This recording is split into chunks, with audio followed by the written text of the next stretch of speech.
Welcome back. This go round, I'm going to take a look at a side-scrolling beat 'em up by SNK that came out in 1991, and it's rated at 45 megs.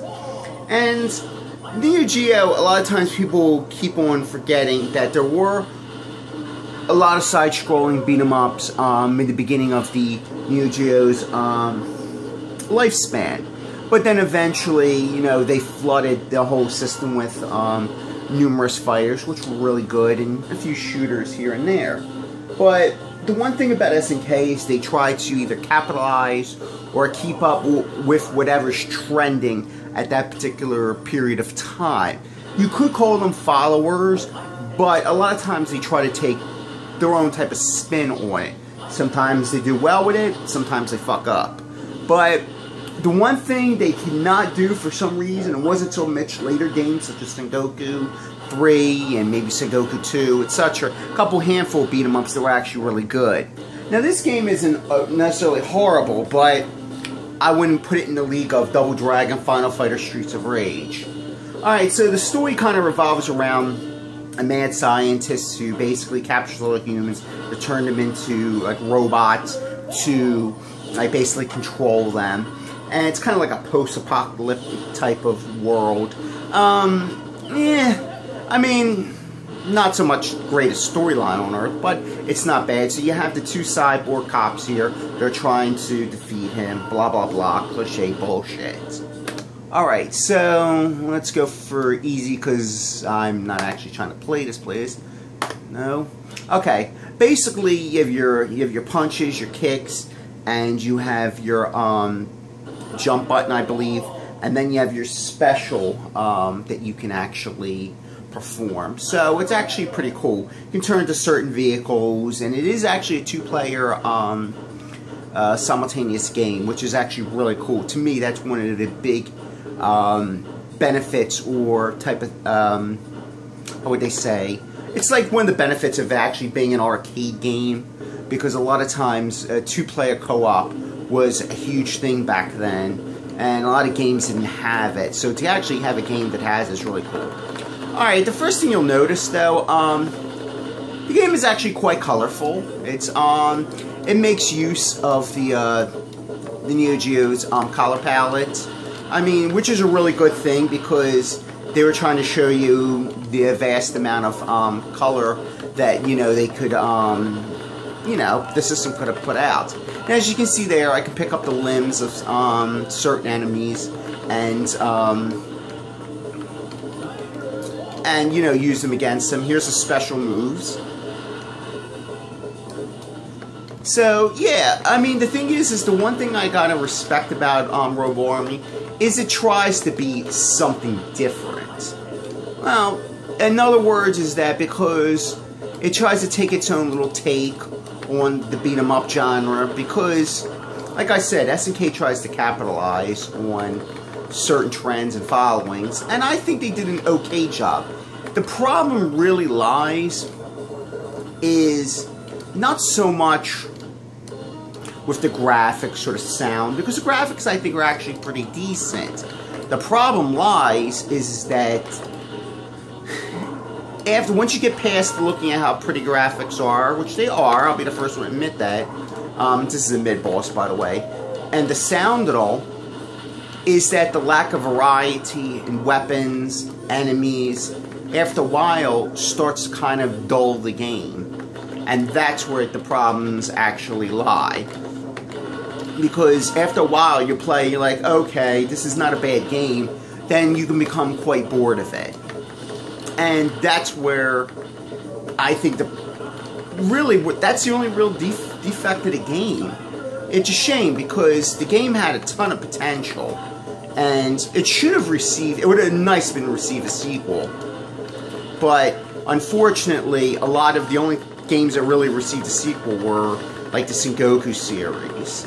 But these games and all, it's a shame that they never tried to actually go back to the drawing board and actually try to improve upon this game. Because this game could have turned out to be a really, really decent series if they would have had it kept going.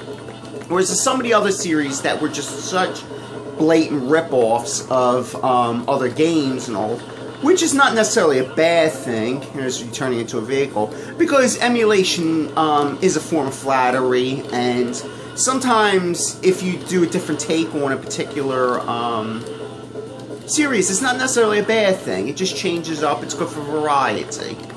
But the thing is that these are one of the games that I believe that SNK should have continued with and possibly create a sequel. And it probably would have did really well. But for some reason, SNK just could not get it together with the beat-em-ups. I have no clue why. They could revolutionize the fighting genre, shooting genre. They could do a lot of different stuff, and yet for some reason, the beat-em-ups, they were kind of a little retarded with, and I just don't get that. And, well, in a sense, thank God that they actually dropped it and moved towards the fighting game and the shooting genre, because that's where they actually excelled at. But all in all, is the game decent? Yeah, it's actually not a bad game. The thing is I would check it out. If you can find it for the Neo CD, it'd probably be a great checkout for that. MVS, though, a lot of the older MVS games seem to be getting very, very, very expensive. Whereas a game like this for the MVS would have gone probably for like little to nothing. It's actually going up in price, and just as such games like Magician Ward, where, you know, they were like a dime a dozen, now people are staying with the games, they're not getting rid of them, and therefore they're creating a particular type of rarity that was uncommon with the older titles and all. Now for the AES, which is what I'm playing this on, well, this game is really, really expensive. I actually have the US copy of this. Shit. The thing is that it's going to be mega expensive. And I mean mega expensive, you're looking about around $300 or more for a US copy. Japanese copy, probably around the $200 to $300, because this game is just, for some reason, gotten really expensive. It's become uncommon, and therefore commanding high prices and all, unfortunately. But if you can pick up a Neo CD version of it, or an MVS copy for a reasonable price, probably under $100 would probably be pretty reasonable. But I would definitely check it out, because out of all the beat-em-ups and all early beat-em-ups SNK had in the early 90s, this is one of the different ones that I can actually appreciate, but it's a shame they just never decided to make any sequel to, because I think this would have been a great sequel. But yeah, I'm going to leave you with a little bit more gameplay, and then I'm out. So like I said, if you can find it, or play it on emulation and all, it's actually a pretty short game. I mean, some of the end boss is really tough and all, but if you can actually check it out on emulation, go ahead, give it a try. It's not bad for an early game, but it goes to show that Sega, Capcom, Konami, they were the real true leaders in the beat-em-up genre. So, unfortunately, that's just how it happened.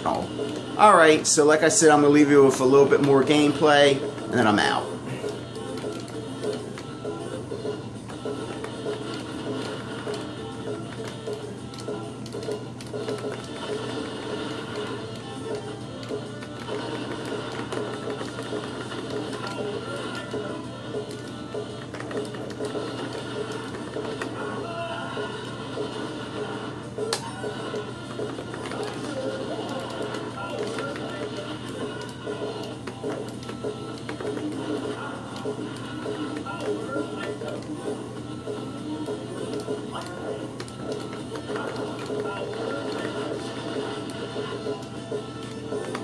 Alright, thank you for watching. I'm out.